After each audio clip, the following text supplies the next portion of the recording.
Halo anak-anak, kita akan kembali belajar yaitu materi terakhir di bab 6 di kelas 11 dengan judul Memperkukuh Persatuan dan Kesatuan Bangsa dalam Negara Kesatuan Republik Indonesia. Kali ini kita akan belajar tentang makna persatuan dan kesatuan bangsa.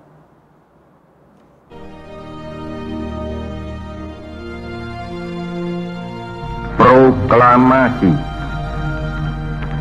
Kami, bangsa Indonesia, dengan ini menyatakan kemerdekaan Indonesia.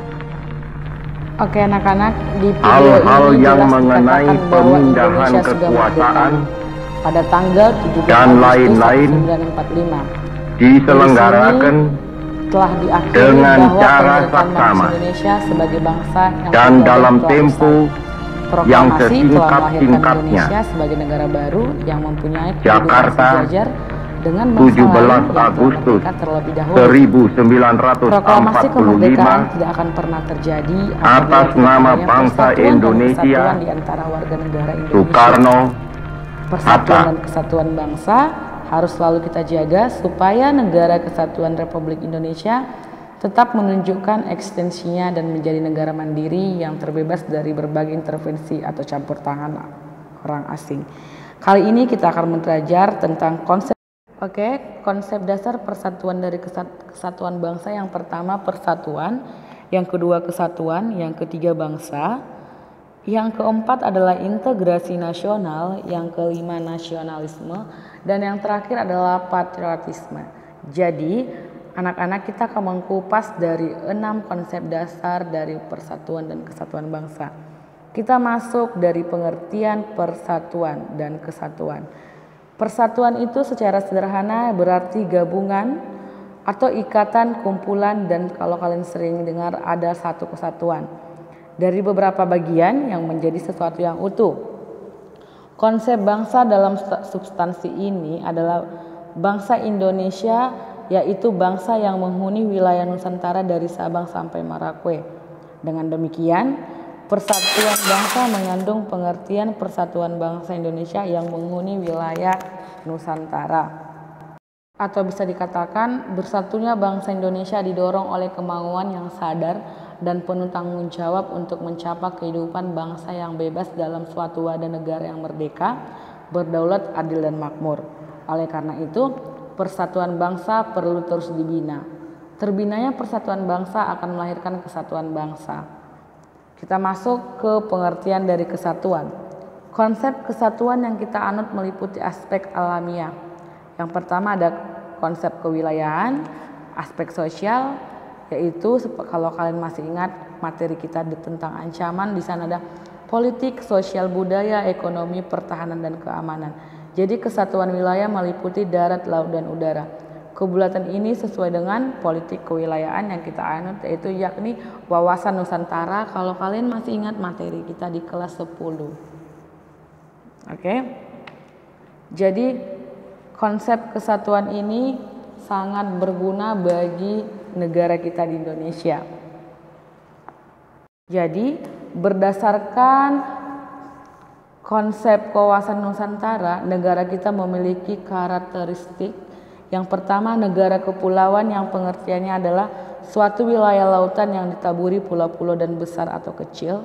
Yang kedua, konsep utamanya adalah menunggalnya wilayah laut, darat, dengan wilayah udara. Jadi kita mempunyai yang namanya wilayah laut, wilayah darat, dan wilayah udara. Yang ketiga, laut atau perairan merupakan wilayah pokok, bukan merupakan pelengkap. Jadi bisa dikatakan di sini laut dan perairan itu merupakan wilayah pokok atau kebutuhan pokok yang dimiliki oleh suatu negara. Dan yang keempat, laut merupakan bagian yang tidak terpisahkan dari daratan, bukan pemisah antara daratan dan pulau yang satu dengan yang lain. Ini adalah karakteristik dari wawasan Nusantara yang dimana kita memberikan konsep persatuan dan kesatuan bangsa. Anak-anak, jadi perwujudan konsep kesatuan bangsa dan aspek sosial ini harus kita wujudkan dalam kehidupan sehari-hari. Jadi bagaimana perwujudan konsep kesatuan bangsa dalam aspek sosial. Yang pertama kesatuan politiknya, kesatuan sosial budayanya, dan kesatuan ekonomi, dan yang terakhir kesatuan pertahanan dan keamanan. Jadi bisa kalian lihat dalam gambar ini ada 4 perwujudan Kepulauan Nusantara di Indonesia. Yang pertama itu kita akan mempelajari perwujudan Kepulauan Nusantara sebagai satu kesatuan politik. Yang pertama di mana bahwa keutuhan wilayah nasional dengan segala isi dan kekayaannya merupakan satu kesatuan wilayah, wadah, ruang hidup, dan kesatuan mitra seluruh bangsa, serta menjadi modal dan milik bersama bangsa. Yang kedua, bahwa bangsa Indonesia yang terdiri dari berbagai suku dan berbicara dalam berbagai bahasa dan negara, memeluk dan meyakinkan berbagai agama dan kepercayaan hidup, merupakan satu kesatuan bangsa yang bulat dalam arti yang seluas-luasnya. Jadi, walaupun kita berbeda-beda bahasa dalam penyampaian ketika berbicara, itu merupakan satu kesatuan bangsa yang bulat, yang dimana kita mempunyai identitas diri atau bisa dikatakan identitas nasional, namun kita dipersatukan oleh bahasa yang satu, yaitu bahasa Indonesia. Sedangkan yang ketiga, bahwa secara psikologis bangsa Indonesia harus merasa satu, senasib, sepenanggungan, sebangsa dan setanah air, serta mempunyai satu tekad dalam mencapai cita-cita bangsa. Ini bisa dikatakan seperti materi kita tentang integrasi nasional, yang dimana integrasi nasional itu adalah menyatukan yang berbeda. Jadi kita harus sepenanggungan, senasib. Yang keempat atau yang D-nya adalah bahwa Pancasila adalah satu-satunya falsafah serta ideologi bangsa dan negara yang melandasi, membimbing, dan mengarahkan bangsa menuju tujuannya. Jadi bangsa Indonesia itu harus berpacu ke yang namanya Pancasila, karena itu adalah ideologi bangsa negara kita. Yang kelima itu atau yang E atau yang keenam adalah kehidupan politik di seluruh wilayah Nusantara merupakan satu kesatuan politik yang diselenggarakan berdasarkan Pancasila. F, bahwa seluruh kepulauan Nusantara merupakan kesatuan hukum dalam arti bahwa hanya ada satu hukum yang mengabdi kepada kepentingan nasional. Jadi tidak ada lagi hukum-hukum lainnya walaupun itu hukum adat. Kalau kalian masih ingat, Indonesia adalah negara hukum, itu adalah dalam Undang-Undang pasal ketiga. Oke, yang G, bangsa Indonesia hidup berdampingan dengan bangsa lain, harus ikut menciptakan ketertiban dunia berdasarkan kemerdekaan, perdamaian abadi, dan keabadian sosial melalui politik negeri bebas aktif serta diabadikan untuk kepentingan nasional. Jadi di sini kita harus menciptakan ketertiban dunia, walaupun kita keluar, kita harus melakukan yang namanya tertib atau tidak melakukan sikap-sikap yang tidak baik. Yang kedua adalah perwujudan Kepulauan Nusantara sebagai satu kesatuan ekonomi. Sebagainya yang A, bahwa kekayaan wilayah Nusantara baik potensial maupun efektif adalah modal dan milik bersama bangsa, dan keperluan hidup sehari-hari harus tersedia merata di seluruh wilayah tanah air.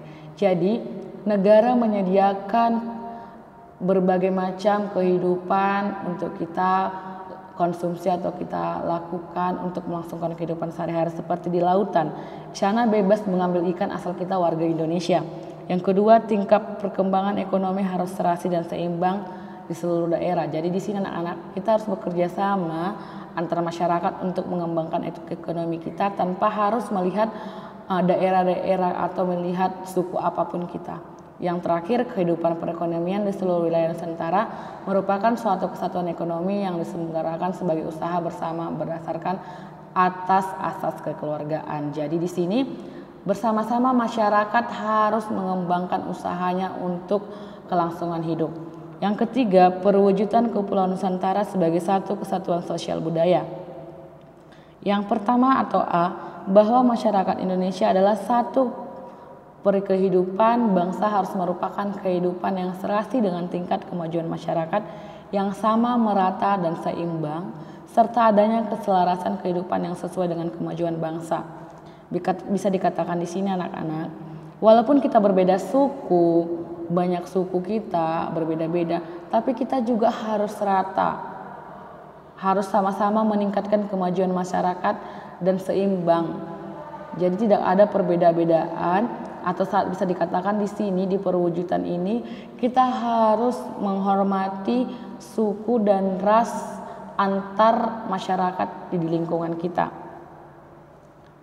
Oke, yang keempat, perwujudan Kepulauan Nusantara sebagai satu kesatuan pertahanan dan keamanan.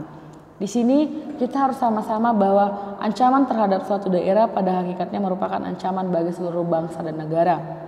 Yang kedua, bahwa tiap-tiap warga negara mempunyai hak dan kewajiban yang sama dalam pembelaan negara. Jadi di sini anak-anak ibu, ancaman apapun yang ada di suatu daerah kita harus merupakan atau bisa dikatakan kita harus bisa merasakan bahwa itu adalah ancaman dari bangsa kita. Tentang makna persatuan dan kesatuan, sekarang kita belajar tentang pengertian dari bangsa. Bangsa adalah sekelompok manusia yang memiliki kehendak untuk bersatu, yang memiliki persatuan senasib dan tinggal di wilayah tertentu, dari beberapa budaya yang sama dan mitos leluhur bersama. Jadi ini adalah pengertian dari bangsa.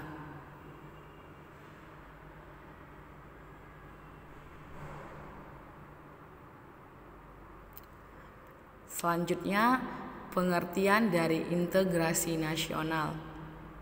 Integrasi nasional adalah suatu proses penyesuaian di antara unsur-unsur yang saling berbeda yang ada dalam kehidupan sehingga menghasilkan keserasian dalam kehidupan masyarakat.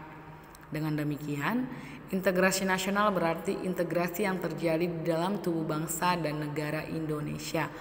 Kalau kalian masih ingat, ini adalah materi kita di kelas 10 tentang integrasi nasional.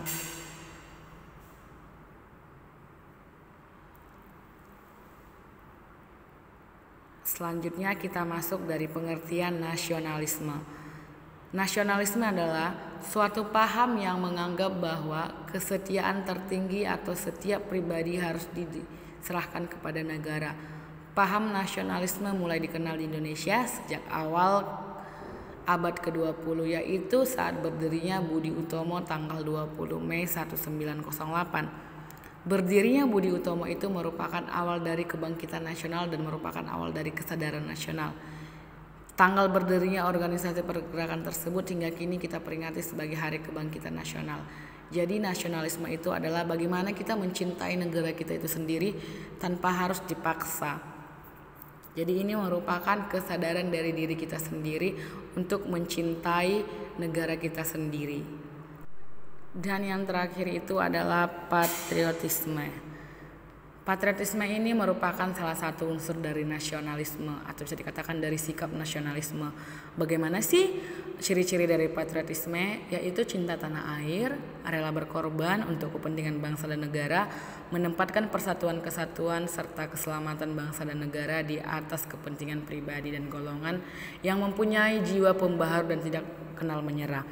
Jika kalian masih mengingat, masih banyak para pejuang kita yang rela berkorban untuk kepentingan negara atau bisa dikatakan pahlawan-pahlawan kita masa penjajahan. Jadi dengan nilai-nilai yang terkandung dalam nasionalisme ini kita bisa mengetahui bahwasanya sangat penting persatuan dan kesatuan bangsa di negara kita Indonesia. Oke. Demikian materi kita di bab 6 bagian A. Pahami materinya, pelajari. Oke, tetap semangat di rumah dan selalu menjaga yang namanya protokol kesehatan. Salam.